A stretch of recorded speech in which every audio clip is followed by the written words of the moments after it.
Hello, we are back with our Batman, the animated series episodes commentary. My name is Gus, but you can call me BATGUS. And today we're going to talk about a very interesting and different episode in the show called Heart of Steel. Actually, an episode that is a two-parter because we have parts 1 and part 2. And today we're going to talk about part 1 in this commentary. So as usual, let's do our countdown so you can watch this episode with me in your DVD box set or Blu-ray box set or the streaming service with Batman the Animated Series, all right? So let's go in 3, 2, 1. Let's give it a play. The Warner Bros. Logo is on the screen. And like I said, this is a very unusual and different episode because we are talking about a mixture of Batman and the Terminator almost in this episode. And it is about artificial intelligence, and it is also a very futuristic episode because it deals with machines. It's Batman versus machines and versus robots, right? And yes, we do have a lot of Terminator stuff or Terminator style of characters in these two episodes. And it's a very interesting concept for this show, I think, because it deals with the idea of a fear or at least a concern that all of us humans have, especially today, by the time you're watching this commentary video. We are having this boom in artificial intelligence in many forms, right? We're talking about arts and especially arts, but many jobs have been performed by artificial intelligence today. And artificial intelligence today can also help many jobs perform their tasks more effectively or quickly, and this is also a concern for everybody because we don't want robots to take our roles or to replace the human experience, right? So it's a very interesting idea that again, this show having all these varied styles of episodes, I think is a very fitting topic or theme for an episode here. So the episode starts with the Wayne Industries that this guy on the I don't know, in the reception of the building receives this briefcase, and it's night. And the briefcase is brought to an office on some levels above in the building. And Bruce Wayne is leaving his job, going home. And he has a similar briefcase in his hand. But all of a sudden, the briefcase that was brought becomes this robot. And it has these tentacles that function as legs and also one eye that comes out of its top and is only one eye that represents the robot looking at things around. He also has a grappling rope that is able to rope him up in the floors of the building. So basically this briefcase starts to break into some some secret areas of the building because apparently it is being controlled, or at least it is working for someone that is trying to get something out of Wayne Industries, right? So the briefcase moves around and it has a laser that opens a wall on one of the offices, and then it enters this wall, and it will eventually find something very important to the company, that is, believe it or not, floppy disks, because floppy disks were something at the time. And using a kind of a vacuum cleaner, the briefcase sucks all these floppy disks into the briefcase to take it away. And the alarm goes off in the building, and Wayne, he goes back with some security guards. They put him into a closed room so they can protect him. But of course, Bruce will turn into the Batman to discover what is happening, and he uses this secret door in this room, because probably Wayne Industries have many secret doors or places that Bruce uses when he's in the Batman persona, right? In order to walk through the building. So Batman shows up in the floor that the briefcase is in, and we have this cool scene where Batman is gonna have this kind of a fight with the briefcase. It's a very cool scene. He tosses the Batarang and wraps the case in the rope. Then we're gonna see the briefcase using its laser to cut the elevator that Batman is in, and the whole half of this elevator falls down and almost takes Batman along. Then we're gonna have Batman going to the top of the building where the briefcase has escaped into, and this is where we're gonna see the case releases a rocket that flies away from the building, and apparently taking the floppy disks with it.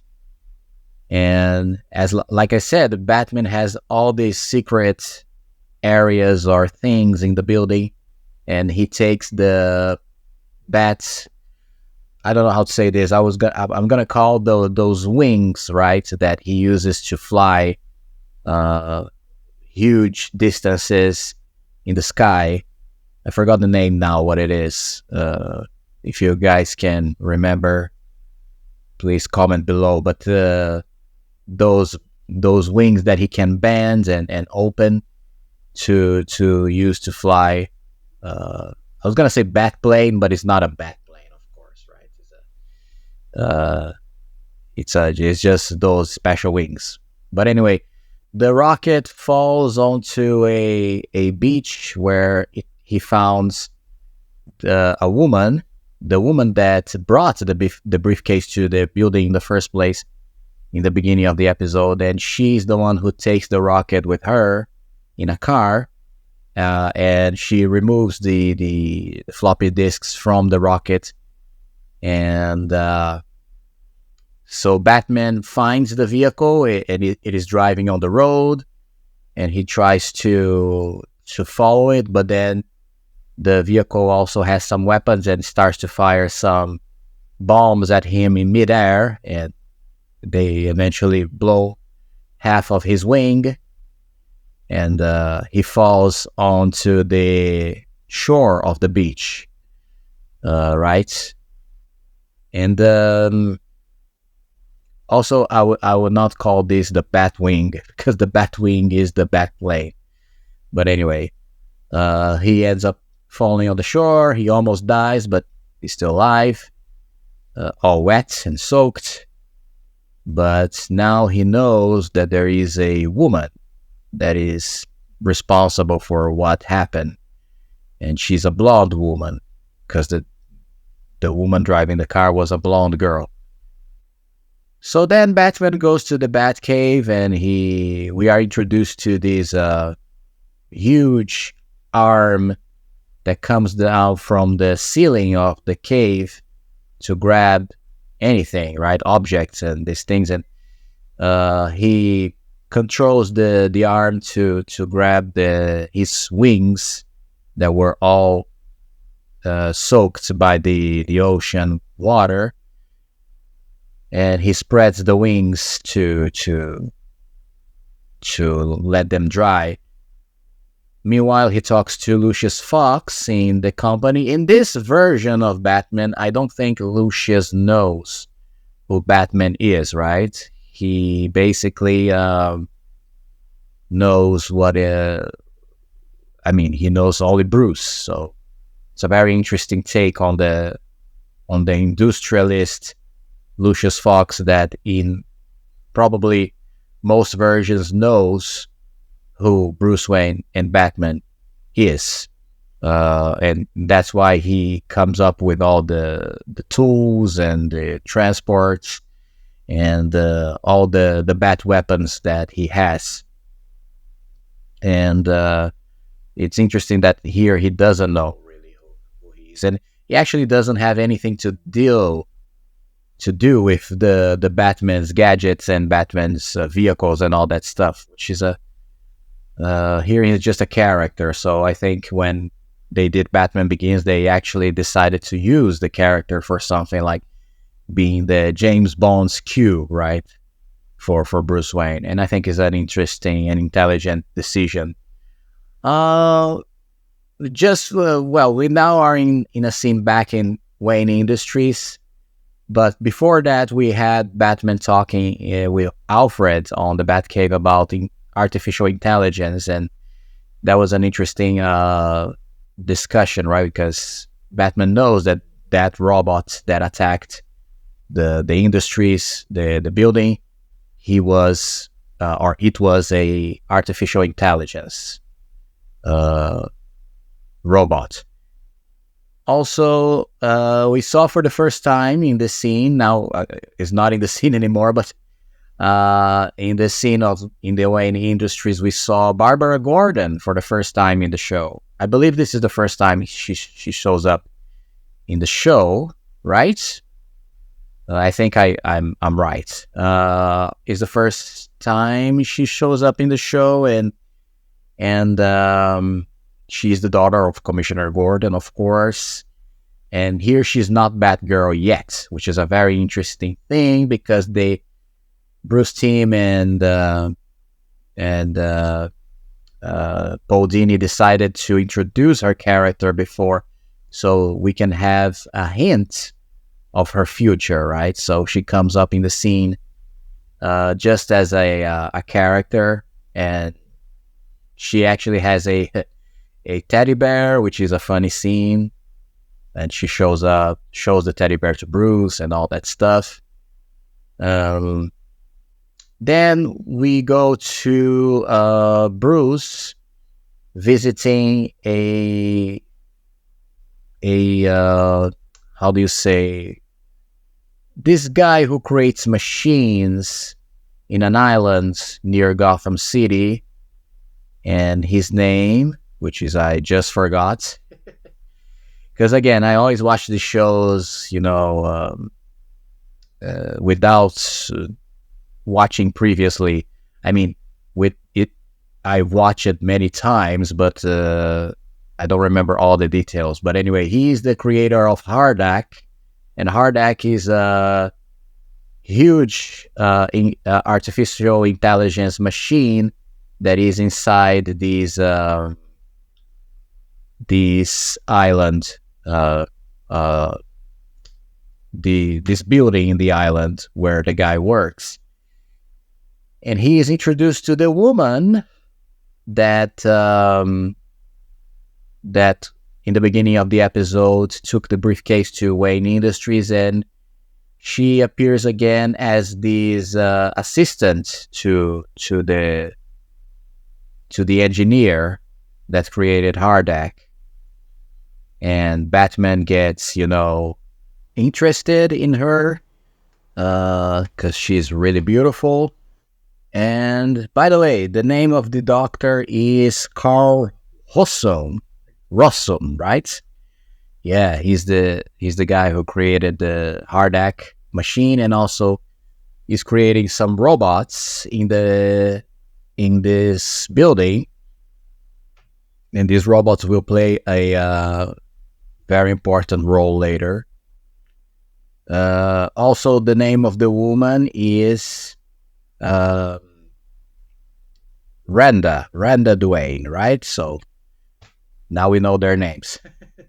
But secretly it is shown that Hardak is creating these robots that are like the Terminator, right? With a metal skeleton underneath a skin tissue, and that makes them look exactly like humans.